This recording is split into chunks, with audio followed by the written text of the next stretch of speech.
Geobyte. Hello friends, welcome to the Geobyte. In this video, I am going to explain the solutions for very important problems for both ESET and other competitive exams for the subject refrigeration and air conditioning. Dear friends, all these problems I collected from different competitive exams. Therefore, I can feel that each and every problem is equal important in this video. And hence my request is you please watch till the last problem. After listening all these problems, you practice with pen and paper. If you find any difficulty while you are practicing, you please send all your doubts to the Geobyte. Definitely you will get the answer within 24 hours for your all doubts. You can also ask the doubts in thermodynamics, IC engines, heat power engineering, fluid mechanics, and strength of material, etc. Look at the very first problem. The secondary refrigerant is invariably used in A. Domestic refrigerator. No, domestic refrigerator is working either with R12 or R11. These two are coming under primary refrigerants. These two are coming under primary refrigerants. Okay. Water cooler is also constructed to work with almost the same working fluids R12 or R11, also coming under the primary refrigerants. Come to the ice plant. Ice plants are generally constructed to work with ammonia. Ammonia is coming under primary refrigerants. Primary refrigerants. In addition to the ammonia, the ice plants are constructed to work with a brine. Brine is used in the brine tank. Brine is nothing but the mixture of water and some salts like sodium chloride or calcium chloride. That brine is used in the brine tank to cool the galvanized cans. This brine is coming under the secondary refrigerant. Secondary refrigerant. Second refrigerant. Come to the last option, window type air conditioning. Window type air conditioning is working with only one refrigerant, that is primary refrigerant. So primary refrigerant is used in the window air conditioner also. So among all these, only one equipment, that is ice plant, is working with two working fluids. One is primary refrigerant and other one is secondary refrigerant. Therefore option C is absolutely correct. This is very important problem. Therefore I am marking this problem as the 5-star problem. 5-star problem means the most expected problem in the competitive exams. Let us take another problem. Look at the second problem. In a Carnot refrigerator or refrigeration cycle, for constant upper temperature T, as the lower temperature increases, you know the COP of the Carnot cycle, that is reversed Carnot cycle, equal to lower temperature by higher temperature minus lower temperature.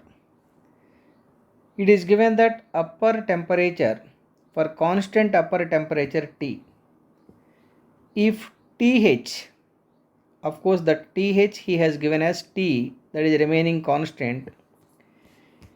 If lower temperature increases, if the lower temperature increases, what is happening? The numerator value increases. If lower temperature increases, numerator value increases, denominator value decreases. Therefore, the COP increases. Anyhow, at constant higher absolute temperature, if lower temperature is increased, definitely the COP increases. Therefore, option A is absolutely correct. I hope you got my point. Let us take the another problem. Look at the third problem. Temperature near absolute zero are obtained using Peltier effect, thermionic expansion or thermionic emission, azeotropes, magnetic cooling. Remember, my dear friends, magnetic refrigeration system is used for maintaining or obtaining and maintaining very low temperature. Therefore, for getting the absolute zero temperature, generally it is advisable to go for magnetic refrigeration or magnetic cooling. Therefore, option D is absolutely correct. I hope you got my point. Magnetic refrigeration is used for providing and maintaining very low temperature, very close to absolute zero temperature. Therefore, magnetic refrigeration system can be used for approaching the absolute zero temperature. Let us take the another problem. In refrigeration system, the pressure between the evaporator and condenser equalize. Dear friends, if you take the vapor compression refrigeration system, the main parts are compressor, condenser, throttle valve and evaporator. These are the main parts. These are the main parts of any vapor compression refrigeration system. So this is the compressor. For this compressor, refrigerant is entering from the evaporator. Refrigerant is entering from evaporator in the form of vapor state. That vapor refrigerant is compressing. That high pressure refrigerant is made to pass through the condenser. Generally, condenser is operating at constant pressure and evaporator is also operating at constant pressure. The refrigerant after condenser is made to pass through the expander, is also called throttling device. After that, it is left to the evaporator. This is the cyclic diagram for vapor compression refrigeration system. As long as the system is running, the high pressure is developed in the condenser side. The high pressure is developed in the condenser side. This is the place where you can find the high pressure.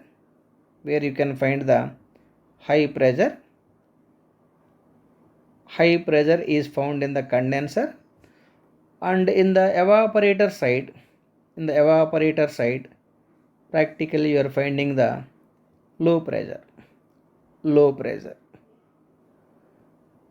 So low pressure is found in the evaporator. But in the problem it is given that in refrigeration system the pressure between the evaporator and condenser equalize. That means he wants to maintain the same pressure in the condenser and evaporator. The condenser pressure and evaporator pressure can be maintained constant only when the system is under stopped. When the system is not functioning, If the system is not functioning, let me write that point. If the system is stopped, if the refrigeration system is stopped,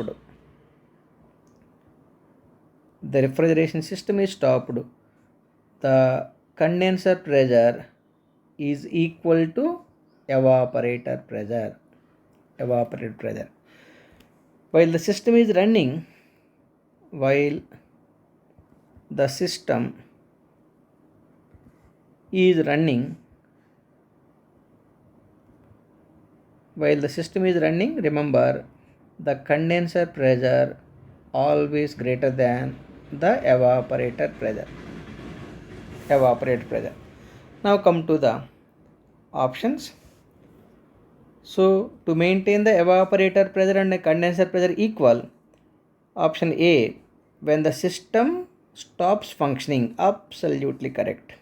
When the system is stopping its functioning, definitely you can expect the same pressure in the condenser and evaporator. Therefore, option A itself is absolutely correct. This problem also very important problem. That's why I am making this is also a 5-star problem. I hope you got my point. As long as the system is running, the high pressure is found in the condenser side and low pressure is found in the evaporator side. But to maintain the same pressure in the condenser and evaporator, you don't have any other option other than stopping the energy supplied to the compressor. Let us take the another problem. Look at the fifth problem. A low wet bulb temperature indicates, dear friends, remember, very cool air with very low relative humidity can maintain low wet bulb temperature.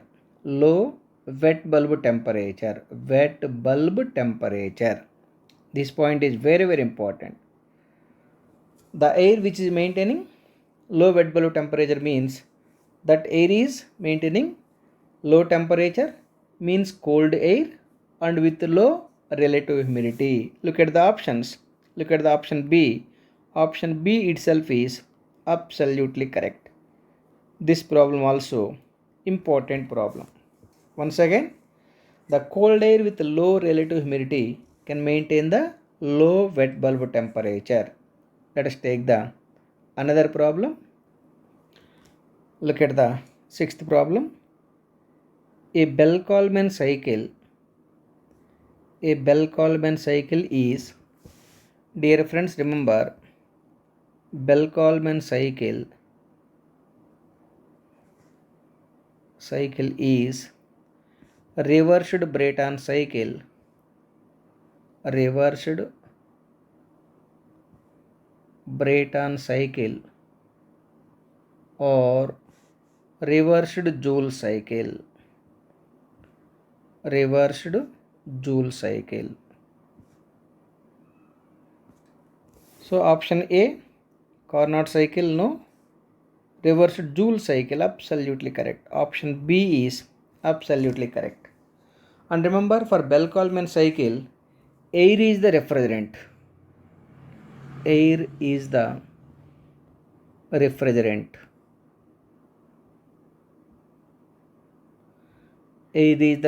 for Bell-Coleman cycle. Let us take another problem. Look at the seventh problem. In which section of a vapor compression refrigeration system the refrigerant is generally in the form of wet vapor? If you look the vapor compression refrigeration system, look at the parts. This is the compressor and condenser. Look at the condenser. This is the condenser and look at the throttling device. This is the throttling device. Of course, I can also mark like this. 1 minute. Throttling device. This is the throttling device, and the last part is evaporator.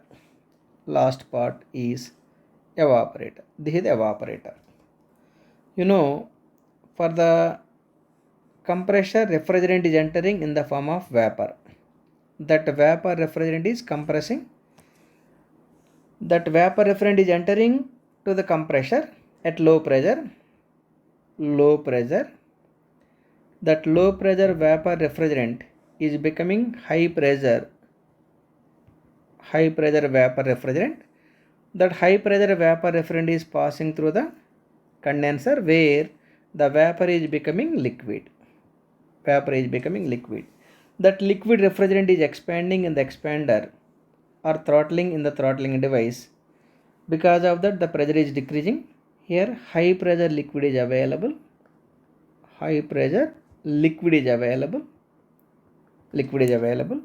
In between the compressor and condenser, high pressure vapor is available.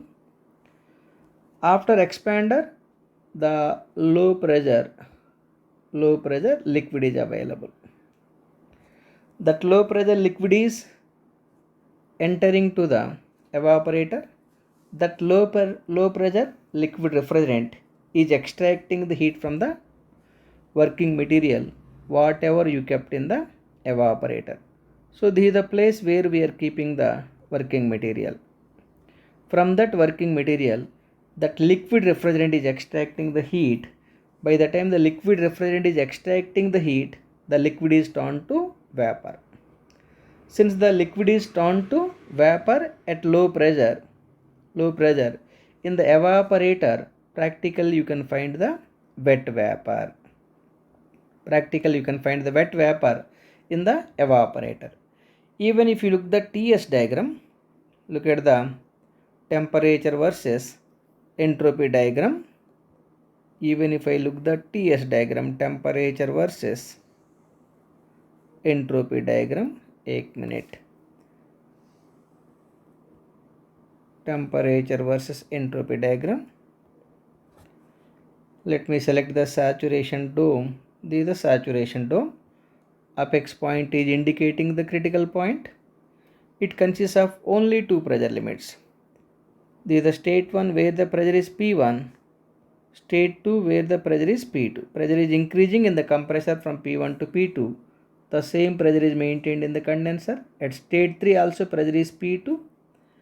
And this is the state 4. The pressure in the expander is dropping from P2 to P1. Here the pressure is P1. So anyhow, it has only two pressure limits. The pressure before compression is P1 and the pressure after compression is P2.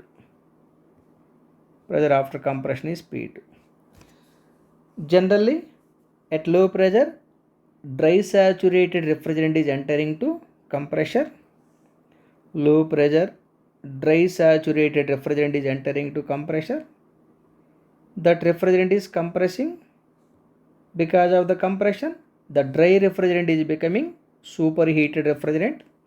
That superheated refrigerant is entering to condenser where the superheated refrigerant is dumping the heat to the coolant available in the condenser. Then the superheated refrigerant is finally becoming the liquid. Look at the condensation process. During the condensation process, superheated refrigerant is becoming the liquid. So superheated vapor is also available in the condenser. Now come to the throttling device. Throttling device is irreversible process, should be drawn by broken line. But throttling device is for dropping the pressure. Look at the state of the refrigerant. While it is entering to evaporator, the refrigerant is entering to evaporator in wet state. That wet refrigerant is becoming dry saturated refrigerant in the evaporator. This is the evaporation process and this is the condensation process. During the condensation process, what is happening? Superheated refrigerant is becoming liquid, whereas in the evaporation, wet vapor is becoming the dry saturated refrigerant. Therefore, practically you can find the wet refrigerant in the evaporator. Wet refrigerant is generally found in the evaporator. So look at the options. Once again, let me read the problem. In which section of a vapor compression system the refrigerant is generally in the form of wet vapor? Evaporator is the absolutely correct answer. Very, very important problem. Most expected problem. That's why I am marking this is also a 5-star problem. I hope all of you understood. Let us take the one more problem. Look at the next problem. Which of the following refrigerant has the lowest freezing point? You are asked to decide the refrigerant is maintaining lowest freezing point, not boiling point, lowest freezing point. If you take the freezing points of different refrigerants, given refrigerants, ammonia freezing point is minus 77.8 degrees centigrade. Carbon dioxide freezing point is minus 56.7 degrees centigrade. Freon 11 freezing point is minus 111 degrees centigrade. And the Freon 12 freezing point is minus 157.8 degrees centigrade. Now you can decide which refrigerant is maintaining the lowest freezing temperature. Undoubtedly, Freon 12 is maintaining the lowest freezing temperature. Therefore, option D is absolutely correct. Let us take the next problem. Look at the 9th problem. The refrigerant dichloro-difluoromethane. Dear friends, dichloro-difluoromethane means R12. R12 is called dichloro-difluoromethane. Dear friends, remember R12 is coming under halocarbons. Halocarbons. Therefore, option A is correct. Here halocarbons are halocarbon kind of refrigerants are R10, R11, R12, R113, R114, R21, R22. एक minute, let me write orderly. Let me write order R12, R21, R21.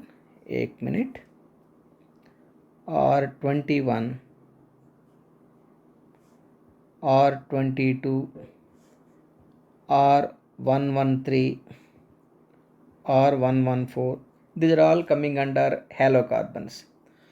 Among all these refrigerants, dear friends, there are some 2-digit refrigerants. These are all 2-digit refrigerants. These two are coming under 3-digit refrigerants.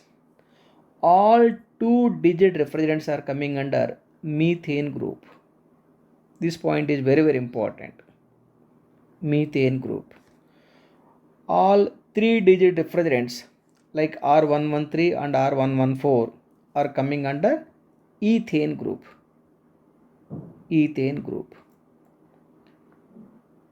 Once again, all 2-digit refrigerants are coming under methane group and all 3-digit refrigerants are coming under ethane group. But remember, all these groups are coming under halocarbons only. Halocarbons. Therefore, option A is absolutely correct. Let us take another problem. Look at the 10th problem. Dry ice is, dry ice is coming under solid carbon dioxide. Solid carbon dioxide is the dry ice. Solid carbon dioxide is coming under dry ice. If I heat the solid carbon dioxide, directly the solid carbon dioxide is becoming vapor carbon dioxide. That direct phase change from solid to vapor is called sublimation. Let me write that point. the direct phase change from the direct phase change from solid to vapor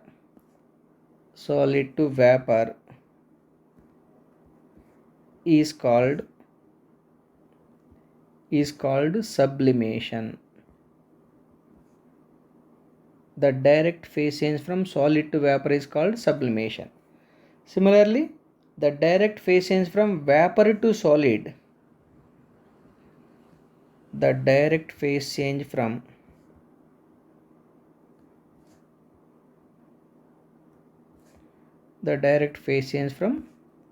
vapor to solid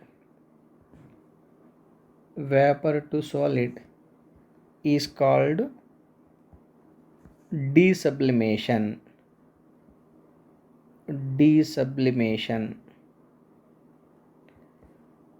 Dear friends, this desublimation can also be called as sublimation. Desublimation is also called sublimation. Anyhow, dry ice is the solid carbon dioxide. This is also very important problem. Let us take the next problem. Look at the next problem. Azeotrope R501 is the mixture of. Dear friends, azeotrope means the mixture of two or more halocarbons is called azeotrope. Let me write that one. The mixture of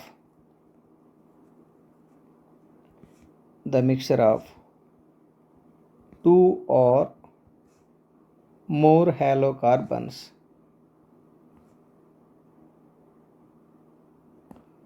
is called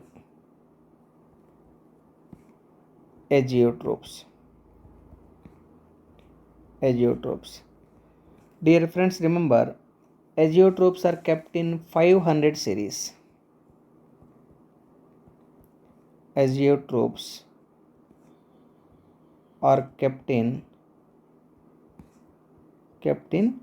500 series. Azeotropes are kept in 500 series. That's why in the problem it is given R501. Dear friends, different azeotropes are R500, R501, R502, R503, R504, etc. R504, etc. It is given for R501. R501 is the mixture of R501 is the mixture of R12 and R22. R12 and R22. Dear friends, remember, in R501 the R22 percentage is 75%, the remaining is 25%. So in R501 is the mixture of R12 and R22.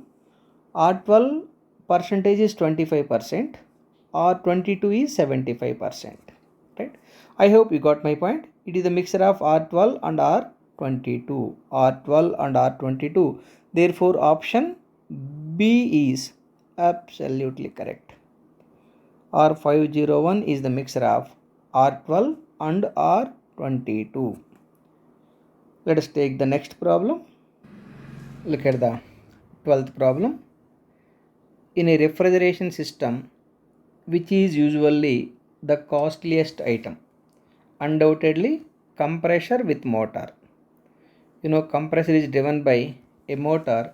Compressor cost is higher in any refrigeration system. Therefore, option D is absolutely correct. And capillary tube cost is very low cost. Compressor cost is very high cost.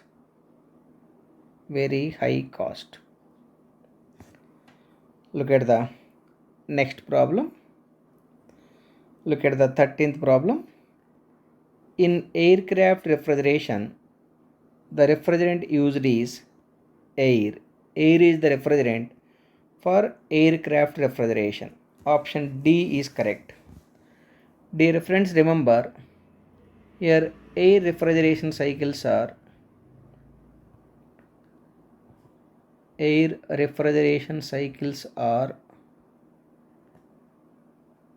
first one reversed Carnot cycle,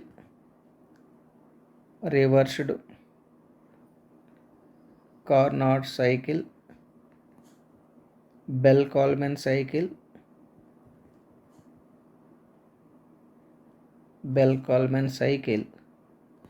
Of course, this Bell-Coleman cycle is also called reversed Brayton cycle,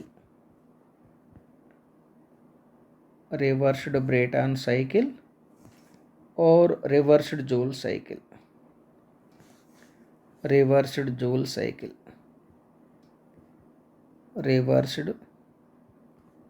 Joule cycle.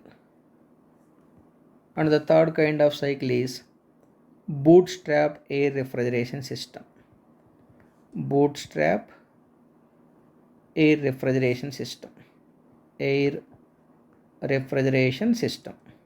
So these three are the air refrigeration cycles, namely reversed Carnot cycle. Bell-Coleman cycle can also be called as reversed Brayton cycle or reversed Joule cycle. The third one is bootstrap air refrigeration system, but at the diploma level, bootstrap air refrigeration system is not included. Anyhow, for aircraft refrigeration system, we are using air as refrigerant. Let us take the another problem. Look at the next problem. The COP of refrigerator is 4. COP of the same machine when used as a heat pump will be. Dear friends, the relation between the COP of the heat pump and COP of the refrigerator is COP of the heat pump equal to 1 plus COP of refrigerator. COP of refrigerator is given 4. 1 plus 4 is equal to 5. So COP of the heat pump is 5. Look at the option C. Option C is absolutely correct. This kind of problem is more frequently asking in almost all competitive exams. Therefore, I am making this also a 5-star problem. I hope you got my point. Easy problem. Let us take the next problem. Look at the 15th problem. Dry bulb temperature and wet bulb temperature will be equal when, dear friends, remember, for a saturated air,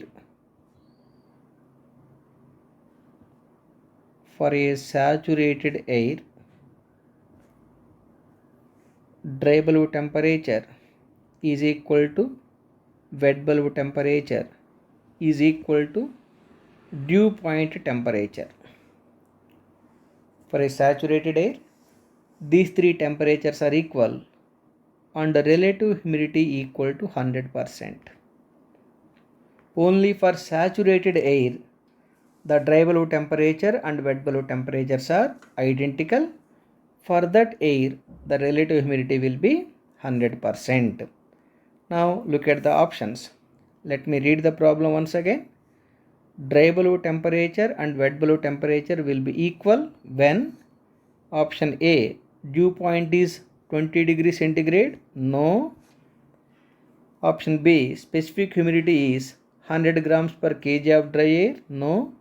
Option C, relative humidity is 100%. Absolutely correct. Option C is absolutely correct. This is also very important problem. 5-star problem. Most expected problem. Let us take the next problem. Look at the 16th problem. Refrigerant refrigerant Freon-12 belongs to? Already I said there are two digit refrigerants like R10, R11, R12, R22, R21. These are all two digit refrigerants. All these refrigerants are coming under methane group. Methane group. Whereas the R113, R114, these two are three digit refrigerants. These three digit refrigerants, three digits means 113. So 114, these are the three digit refrigerants. All the three digit refrigerants are coming under ethane group. Ethane group. I hope you got my point. So anyhow, Freon 12 means R12 only. Freon 12 means R12. R12 is the two digit refrigerants which is coming under methane group. Therefore option A itself is absolutely correct. Let us take the next problem. Look at the 17th problem. While using the halide torch test to detect the leakage of halogenated refrigerants, if there is a leakage, the color of the flame will change to blue or green. Dear friends, remember, for ammonia refrigeration system, no separate device is required for detecting the leakage of ammonia. By its smell difference, you can come to know the leakage of ammonia. When the ammonia leakage is occurring, there is a bad smell which is coming out from the system. From that smell difference, you can come to know the leakage of ammonia. But in halocarbon kind of refrigerants like R10 or R12 or R13, though the refrigerant is leaking, no smell difference or no taste difference can be found. For that, generally we are using a test called halide torch test. That halide torch test is used for detecting the leakage of halocarbons. That halide torch test is developing a flame. That flame should be moved along the pipeline. Wherever the color of the flame changes from its original color to blue or green, then you can come to know there the leakage is occurring. That means halide torch test is used for detecting the leakage of halocarbons.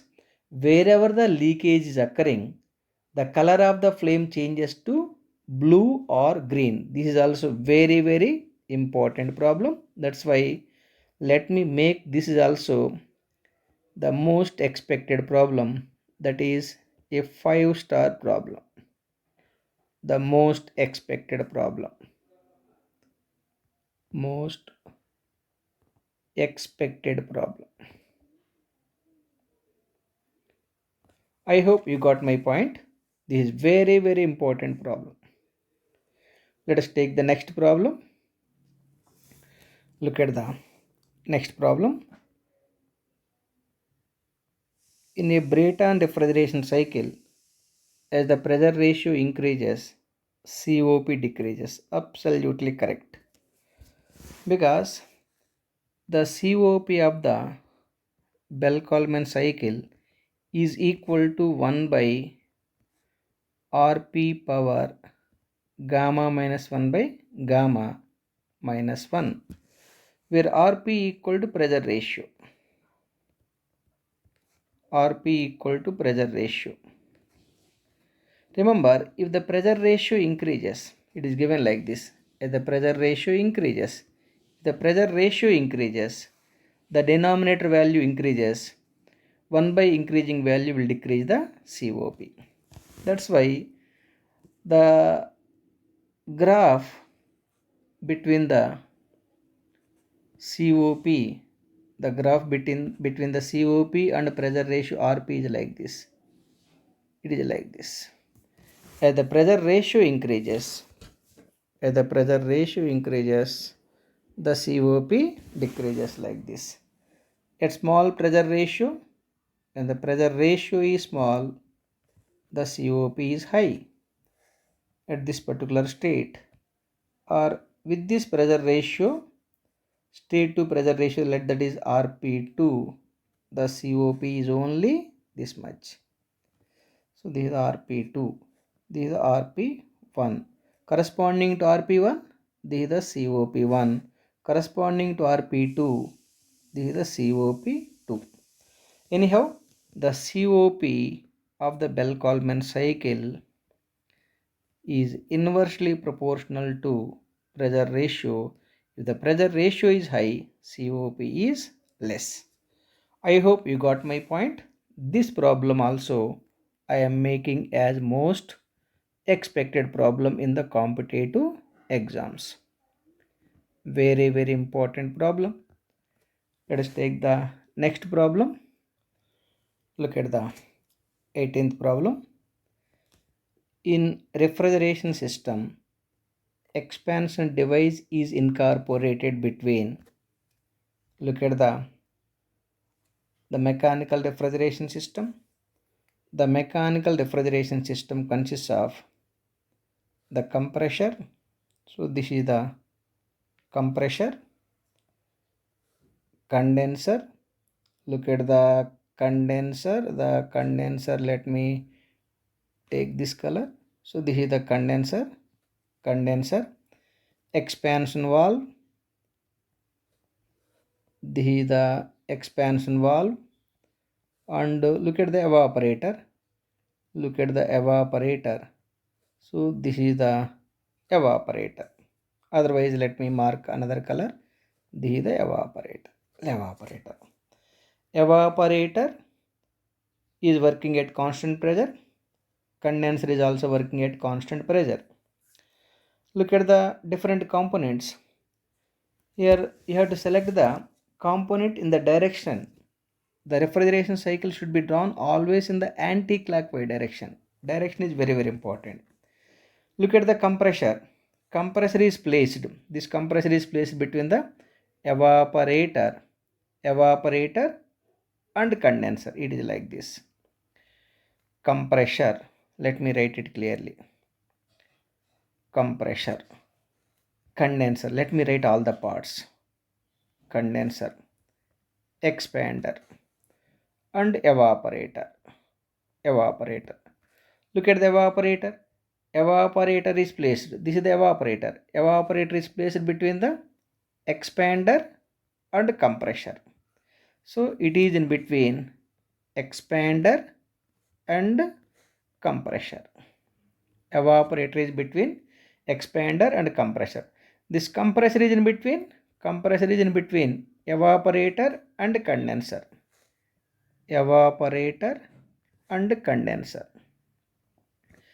Whereas condenser is in between this fellow condenser. This condenser is in between compressor and expander. Condenser is in between compressor and expander. The expander is in between. This is the expander. Expander is in between condenser and evaporator. Expander is in between condenser and evaporator. So he is asking the location of the expander. The expander is kept between condenser and evaporator. So this is the expander. This expander is placed between the condenser and evaporator. Look at the option. Look at the option C. Let me read the problem once again. In refrigeration system, expansion device is incorporated between condenser and evaporator. Therefore, option C is absolutely correct. This kind of problem is also very, very important problem.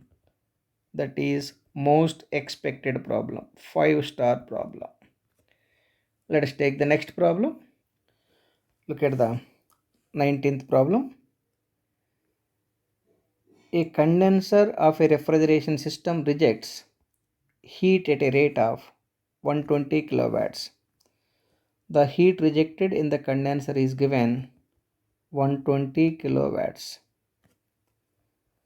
while its compressor consumes a power of 30 kilowatts.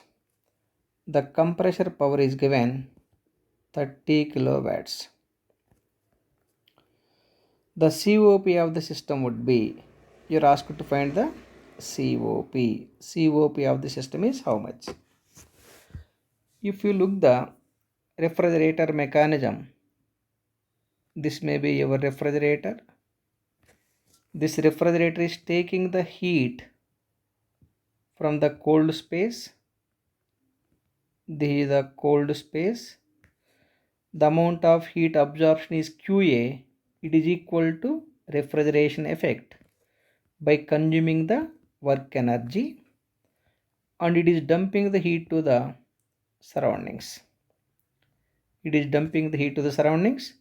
The amount of heat rejection is QR. Amount of heat rejection is QR. Let us connect the energy balance equation for the refrigerator. The energies which are entering to refrigerator are QA and W. W plus QA, these two are the energies entering to refrigerator. It must be equal to amount of energy leaving from the refrigerator, that is QR. That is QR. Therefore, the amount of heat absorbed equal to heat rejection minus the work required for compression. This heat absorption is nothing but refrigeration effect equal to heat rejection minus compression work. Heat rejection how much? The heat rejection given 120 kilowatts. Compression work is 30. 120 minus 30. 120 minus 30 is equal to 90 kilowatts. That is the refrigeration effect. Then what is the COP? COP equal to refrigeration effect by work required for compression. Here refrigeration effect is how much? 90. Work required for compression is 30. 90 by 30 equal to 3. It is equal to 90 divided by 30 is equal to 3. Therefore, the COP of the given problem is only 3. Only 3. Look at the options. Option D is absolutely correct. I hope you got my point. This also can be made as most important problem, 5-star problem. Let us go for the last problem.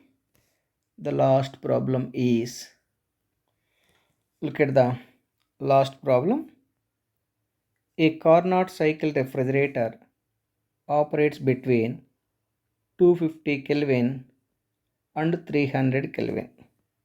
Its coefficient of performance is, among the given two temperatures, one is lowest temperature.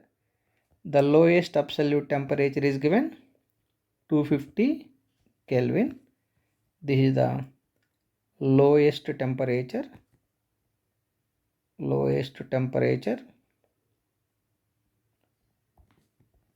The other temperature is TH equal to 300 Kelvin is the highest temperature.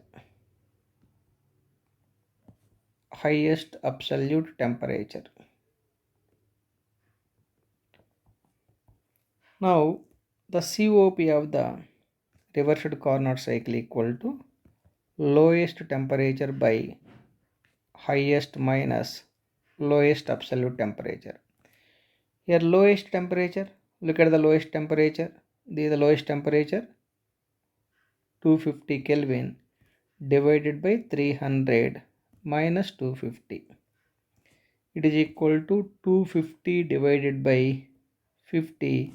It is equal to 5. Therefore, the COP of the reversed Carnot cycle equal to 5.